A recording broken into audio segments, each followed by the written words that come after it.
All boarding doors now closed at this time. We kindly ask that you please support boarding tuning devices on airplane mode. Laptop computers must be turned off at this time and stored over headband under the safest point of view. Your seat back in the upright position, tray table stowed, and seatbelt fastened. Flight time will be 2 hours and 24 minutes from departure time.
Hold on to the handrails. The shuttle is approaching the main terminal building. When the shuttle stops, please exit and follow the signs to baggage claim B. Southwest and Virgin Atlantic passengers proceed to baggage claim A. Remember, resort and other ground transportation options are on level 1.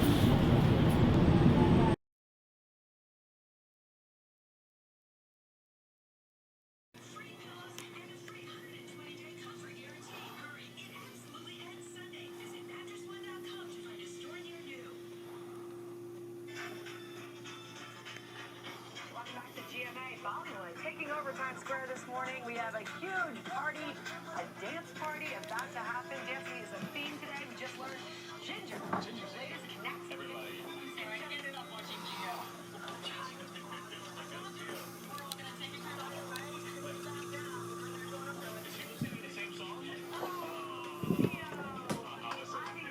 I should talk. He looks pretty exactly. See, you're going to make me do this. The movies are taking the world by storm. The workout world, in fact.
Building 36? I didn't even know there was a Building 36. Must be important. Everyone's here. We got propulsion, aerothermal, flight dynamics. Anyone know why we're here? Or this?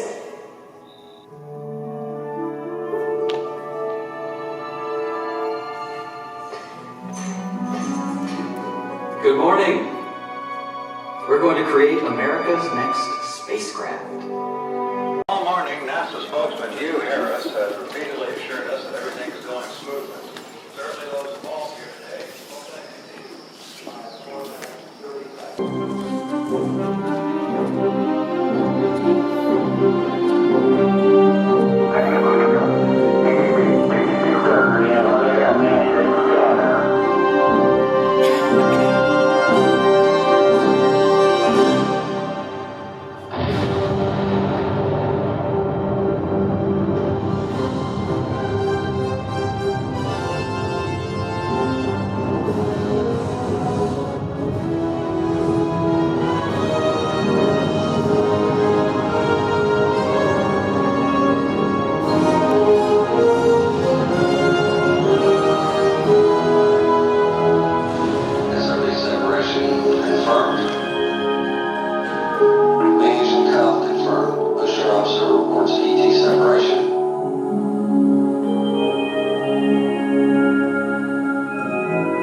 Homes 1 not required. Welcome to space.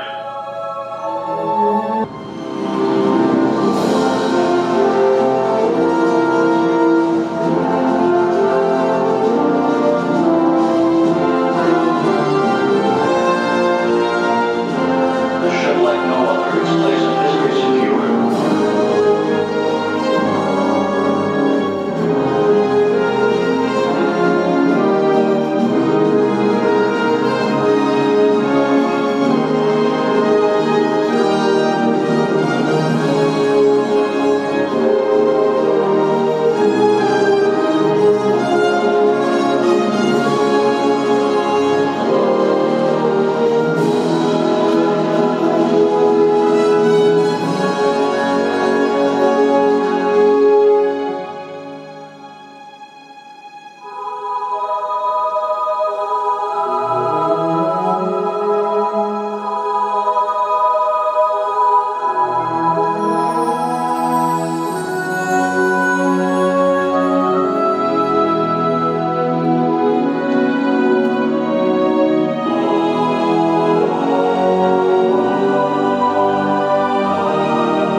That's one of the few areas that it ever came off of. The orbiters were built in Palmdale, California, at the same plant they built the B-1 bomb on.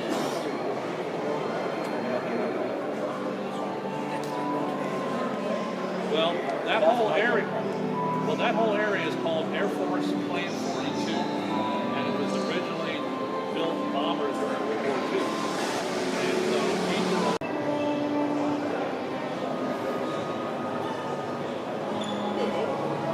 Why did they have to have individual tiles? Exactly.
Mars Hubble, you'd be able to read the fine print on the newspaper.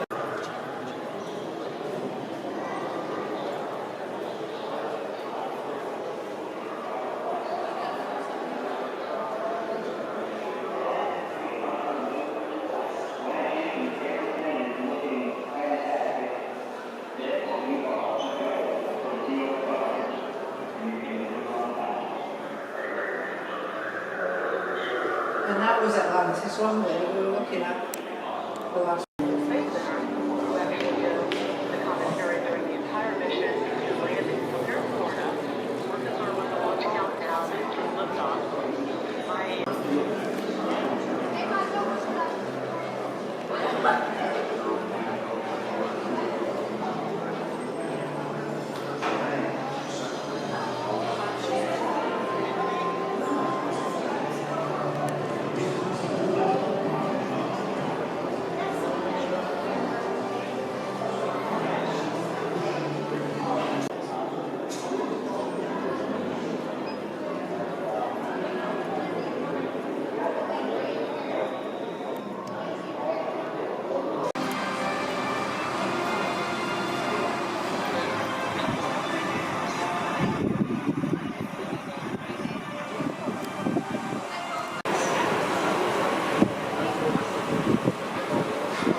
We're going to head out to the Saturn V Rocket Center, where out there you will see a real Apollo Saturn V rocket.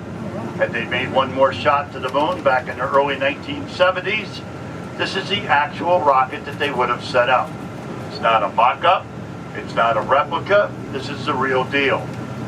Well, ladies and gentlemen, I told you there were 4 rules on the bus. Rule number 4 is as follows. Absolutely, positively no cellular phone call use on this bus. That is a NASA rule. And also, please put your phones on mute, silent, or vibrate so you can be courteous to your neighbors. And ladies and gentlemen, you are on the Merritt Island National Wildlife Refuge. This piece of property is over 140,000 acres large.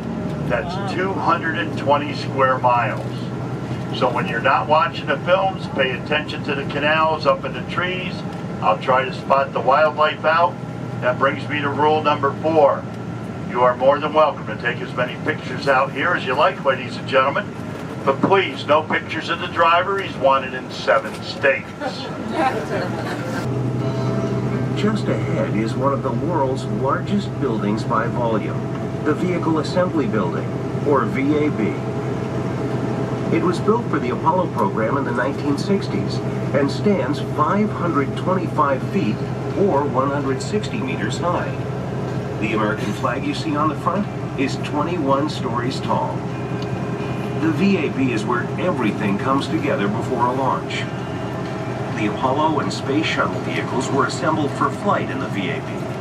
This cavernous facility contains 4 huge bays where the spacecraft were assembled using massive overhead bridge cranes for highly complex maneuvers. Today, the VAB is being updated to assemble our next human-rated launch vehicle, the Space Launch System, or SLS. The SLS is the most powerful rocket in history and has an evolvable design that ranges from 321 to 384 feet tall, depending on mission requirements. We have 2 crawlers and we'll be right next to one in just a couple minutes. The crawler would come underneath the mobile launch platform, pick it up off those 6 pedestals, bring it in the VAB and leave it right there. There, the gigantic cranes in the roof would lower the shuttle on top of the mobile launch platform. Then the crawler would come back in, pick the payload up and head out to 39A or B. That payload, 18 million pounds. If you look on top, you'll see 2 pieces of metal. The tail of the shuttle would rest in between those 2 pieces of metal. The body of the shuttle, the orange external fuel tank, and those 2 white solid rocket boosters would be on the right side. As we pass the MLP, look up underneath the bottom of it. The first opening you see is where the shuttle main engines would throw their flames into the trench. The two behind are where the white solid rocket boosters would throw their flames into the trench. We'll talk more about that in a couple minutes. If you look to the left of the MLP, still right for us, this apparatus is exactly what it says on the side. Dead weight. They fill that up with water, and it's a counterbalance for the lifts and cranes in the VAB. Now, front right, ladies and gentlemen, 1 o'clock, the brand new mobile launcher. Been taking 2 years to work on this. We're still working on it, but here's what's going to happen with this payload. They'll bring this into the VAB and lower the SOS rocket on this very side of the mobile launcher. The Orion capsule will be on top of that. Then the crawler will come back in, pick that payload up, by the way, 22 million pounds, and head out to 39B. If you look underneath this mobile launcher, you'll see one opening, not three. This is a different rocket configuration. Now, ladies and gentlemen, when you're home, you've got your feet up on your easy chair and you're drinking an iced tea, watching us on television going to the moon, you can say you were within just a few yards of that mobile launcher. Those 4 towers, launch pad 41. Look down the gut at 1 o'clock, that's launch pad 40. Anybody see the launch Friday night? That's where it took off from right there, launch pad 40.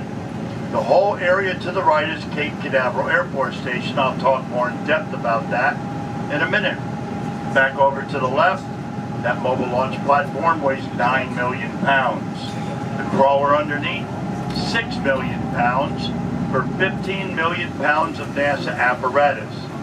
Please take note of the gigantic crawler tracks, leveling bars, hydraulics and lifts, and also look at all that grease underneath the crawler tracks. Now, ladies and gentlemen, we're coming back this way so the people on the right will be able to get their pictures. Is that okay, sir? Thank you. We're very accommodating here. And you're a poor judge of character. Look over to the right. That's the Atlas V missile silo. Look all the way down Cape Canaveral Air Force Station. All the missile silos that you see are vertical, straight up and down. In just a minute, ladies and gentlemen, you're going to see one of the only horizontal missile silos in the country. Out to your right. There's a beautiful Atlantic Ocean right there. Well, ladies and gentlemen, here's why they chose down south and not up north. You may or may not know that our beautiful Earth rotates on an axis.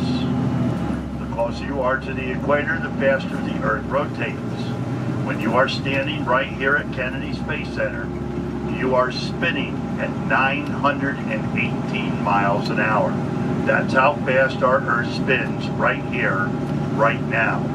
So they use the spin of the Earth to help propel the rocket into orbit, so we use less fuel. Ladies and gentlemen, when you watch a time lapse of a launch, the rocket doesn't go straight up. It goes like that, because it's already going 900 miles an hour downrange. Now, if you look to the left, you'll see what we call the Chamber of Commerce shop, 39A, the vehicle assembly building, and the mobile launcher, all in one beautiful picture right there. Stuff come out from a launch.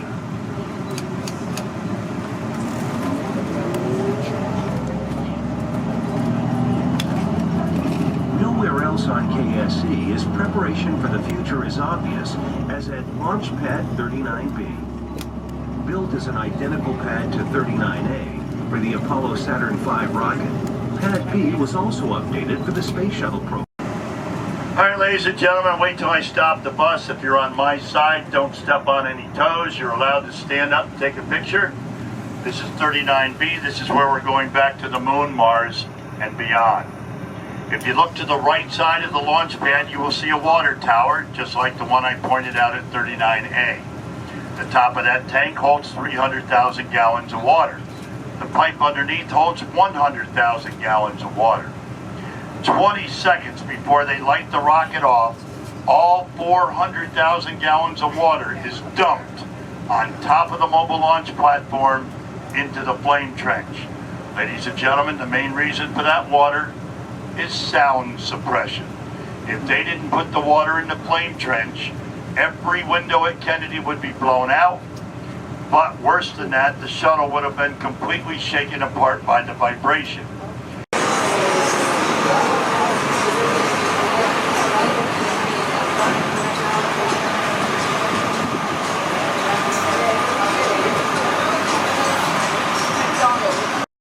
And first steps on the moon.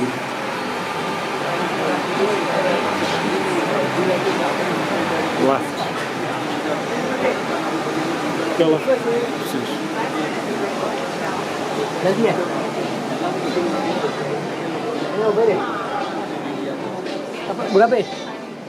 As you enter, please move all the way to the front of the theater to make room for the guests behind you.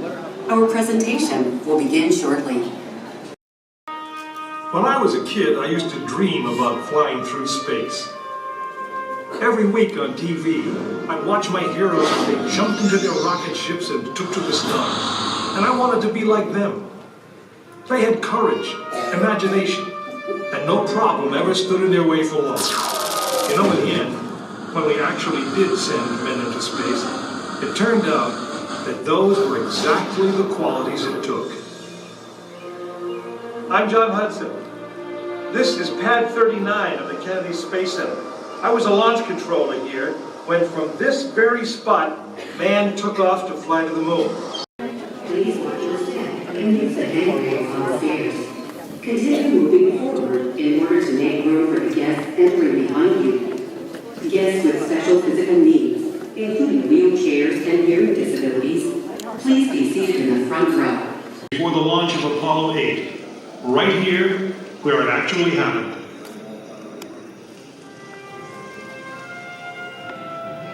Mankind is about to leave his planet behind and journey to another.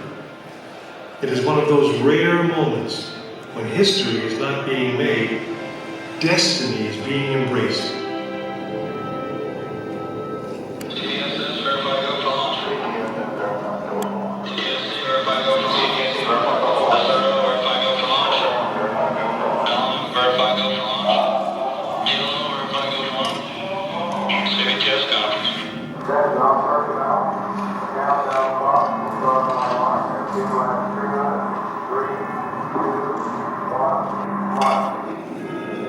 This is launch control. T-minus 3 minutes and counting.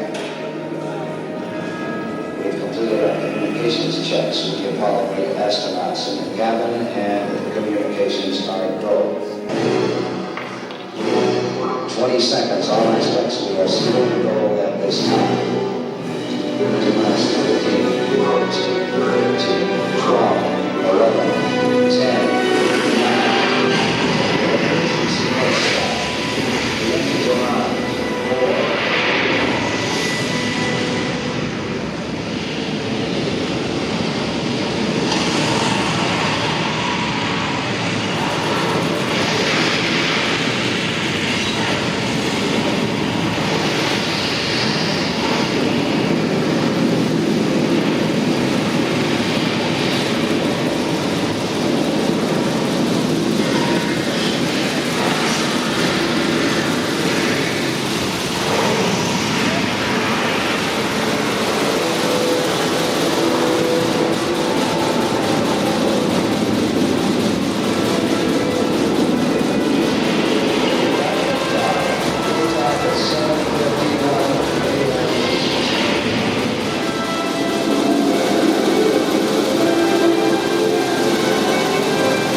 8 successfully orbited the moon, and the astronauts returned safely to the Earth. I know Jim Lovell, and I was one of the crew of this spacecraft, Apollo 8. We were the first men to see the surface of the moon from just a few miles away. But it was the hundreds of thousands of men and women who worked in that team, and the millions of people who supported the mission that really made it possible. That way, I guess, we all went to the moon. But on the other side of those doors, you'll find an actual Saturn V moon rocket. It's still the most powerful, the most complex machine ever built. And I guess it's the only one that could take you to another planet. I actually got to fly one on a second flight to the moon called Apollo 13. But that's another story.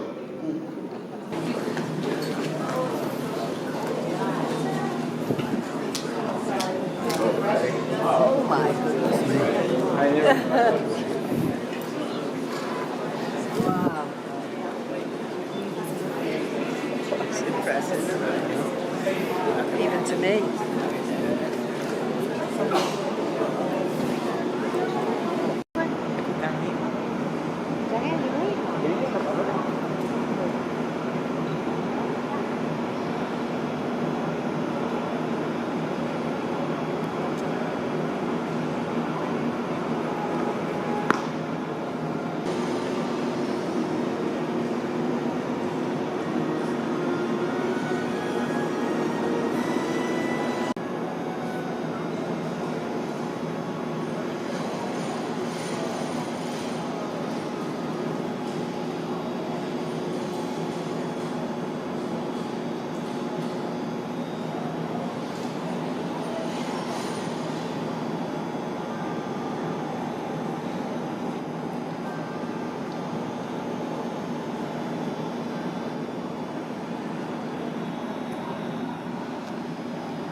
A short time later, history is made again. Okay, Neil, we can see you coming down the ladder now. For one incredible moment, we are one people with one history, watching our destiny unfold. That's one small step for man, one giant leap for mankind.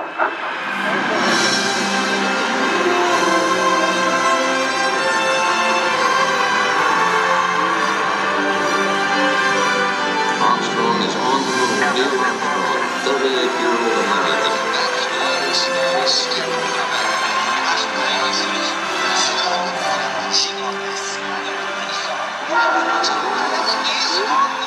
It was a moment shared by an entire world. Here men from the planet Earth first set foot upon the Merritt. It came indeed for all mankind. With these first steps, mankind stood on the highest ground, and we saw our planet as our home port in the endless ocean of space.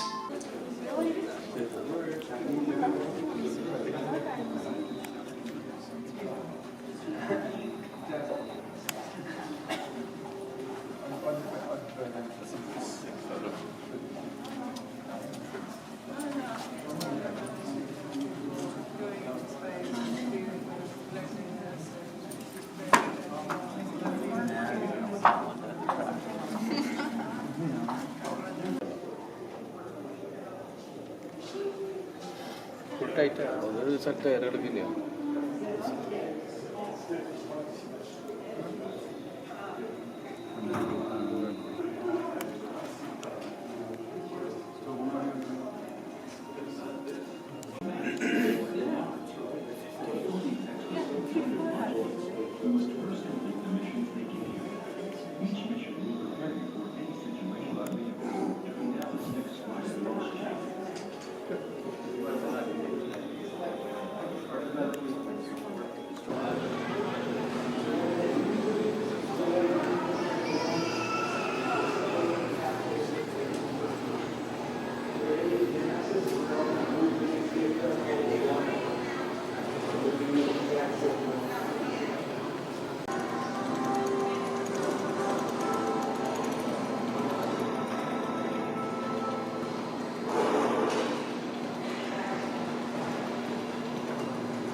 Is Isaac to monitor crop growth for disease and fertility differences. Unlike some satellites, Isaac uses infrared sensors unaffected by cloud cover to capture images of the Earth from space, enabling far more productive farming. As you have learned during the course of your tour, space is also fast becoming a viable place for private industry to invest money and for space access more than ever. Never saw that. NASA's commercial partners, who are working to provide cargo delivery and crew transportation to and from the station, are also gaining valuable experience needed to open new markets for satellite salvage and repair and space tourism.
just what part of NASA don't you understand?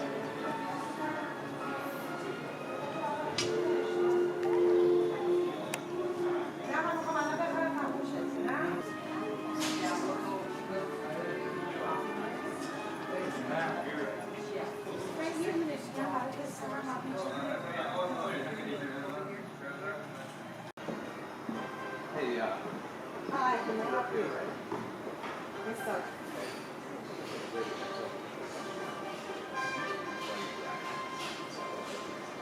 Oh.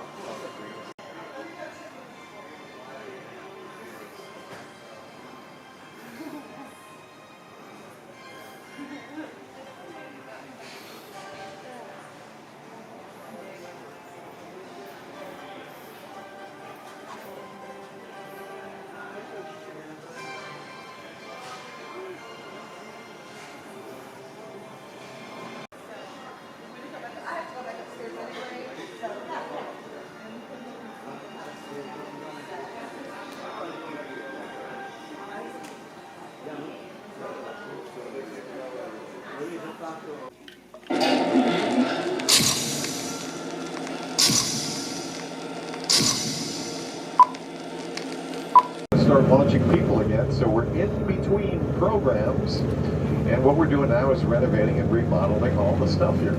So that building is going to come down. It'll be torn down. New building is going up right there. New NASA headquarters building here at KSC.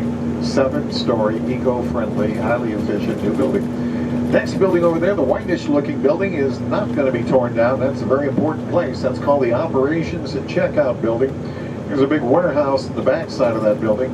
In there we've tested and developed a lot of good things like the lunar lander and the Apollo command module and the Hubble telescope and the new Orion capsule. The new Orion capsule for the new rocket.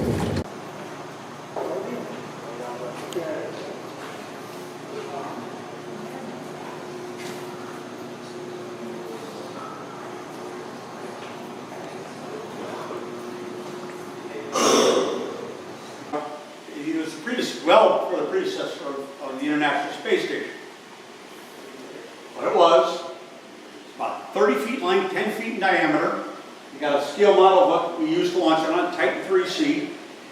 And what it was, we had crew of 2. Inside, they would fly over around the world, take pictures, and then bring all their spy equipment back, land, and then they would study it. They launched twice. This particular capsule was launched twice.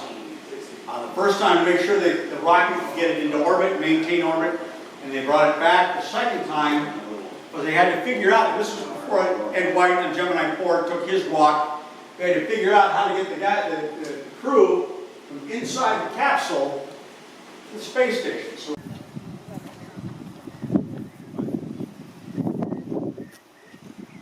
okay, everybody just keep moving up here behind this barricade here.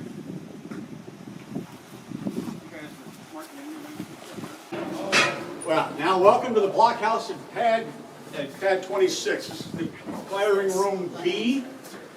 Now, give you a couple of quick stats about this place. It's 2 feet thick at the base, 8 feet thick overhead. The crane windows are about 1.5 feet thick. And it's pretty much for one very simple reason. When they had this pad, and everything in here is original equipment, minus me. I'm original equipment, just not as old. But it's because at the time, this was in the early days of rocketry. If you pointed to a spot out there, and anywhere between the pad and anywhere between the sky and the pad, a rocket would blow up. And this is how close they were. They're only 400 feet. Okay, that's pretty close if you think about it. They had to protect themselves. Now, the reason why I had you look at those doors, did you all notice the doors and how thick they were? This is the blast doors. That's right, because we're not really. Right, yeah, there's, yeah, over, probably at the center. And then of course we have the low-ray launch lines and space currents. Yeah. Look at these 83 feet, 26 meters. That's it. This is a Redstone rocket. This is as close to a V2 rocket as you can get. This rocket was designed by Werner von Braun. It burns same fuel, alcohol and liquid oxygen. 83 feet, 26 meters tall. That's the center of the launch pad. I'll go, page 20, right? That's the one behind us. Here is the John Glenn rocket. That's a Mercury Atlas rocket, page 22 in the books. You can see it too, right there. Right down the road is where we're going to just pause here. We're not going to get out, but we're going to talk about this poster board here. Gemini Program was right down that road, pad 19. And you can see all the launches that took place here. Very famous people were launched from here. GT3, the first one on the top left, Gemini Titan Mission 3. 4 orbits, Gus Grissom and John Young. That's the last mission that we had from here under the old Mission Control building. Gemini Titan 4 was the first mission under the new building in Houston. That's where that took place. Gemini Titan 7 launched before Gemini Titan 6. There was a little problem with the Agena on Gemini 6. They delayed the launch. They launched 7 first. But the point I'm getting up to here is, look at the number of orbits on Gemini Titan 7. Frank Borman, Jim Lovell. That is 220 orbits. And look how long it took them. It took them 14 days. That means sitting in a little seat like you're sitting in right now on the bus, side by side, for 14 days. And you know what you got to do in 14 days. Everything. Eat and drink and do all the things your human body has to do. Side by side. Frank Borman and Jim Lovell, we had to do those things. We had to learn long duration in space. They did use that. You see up there where that vulture is up on the top there? That is an observation deck. You could be up there before the launch. You had to be inside. And again, you had to use a periscope to look.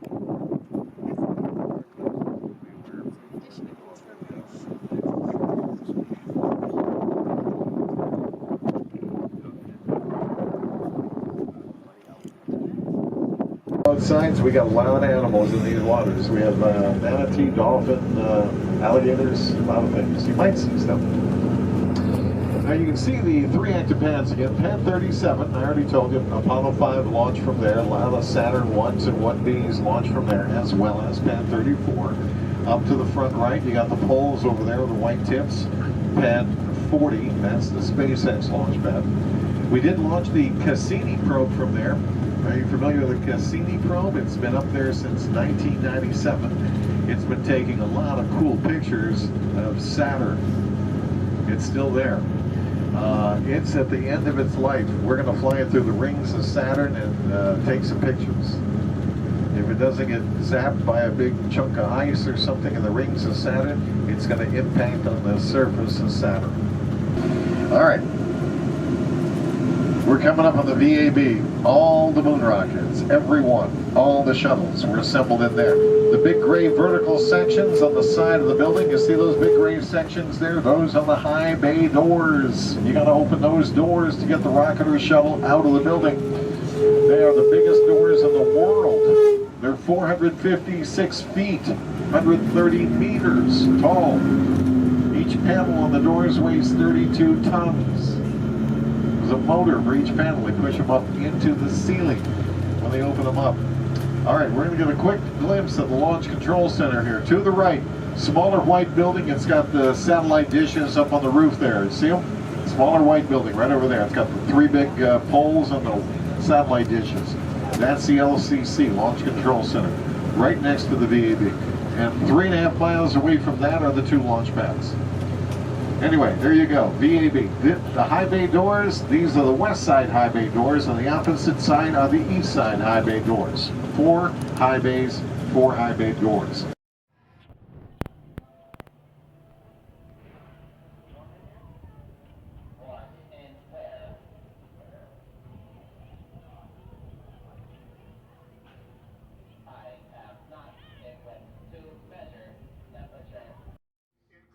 In July. You know, well, we are preparing for pretty much anything at this point. You know, we have been subject to all kinds of ridiculous attacks by our own party, by people in our own party who are trying to stop the one candidate that everyone now understands can bring in blue-collar Democrats, that can bring in young people, new.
Time for him to take over the lot this year.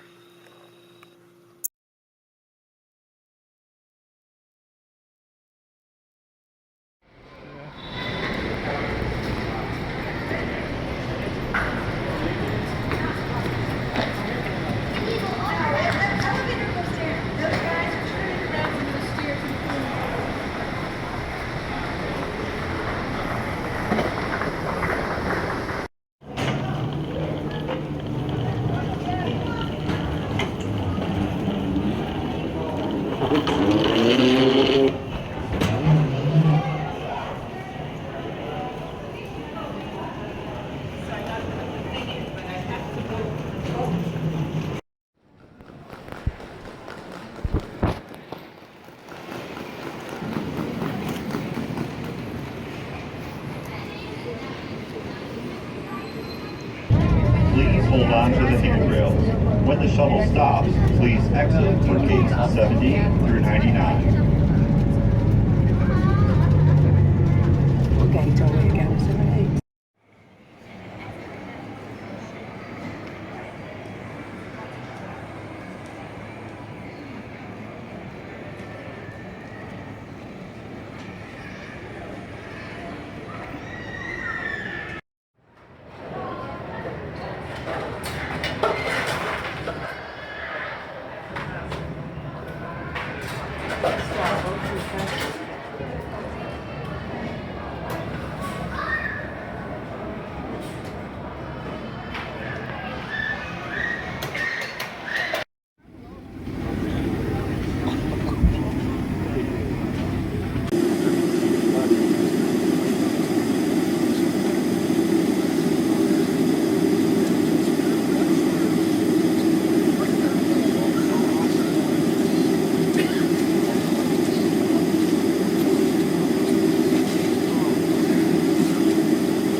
Thanks for your help, Refuge. So, come on, your please.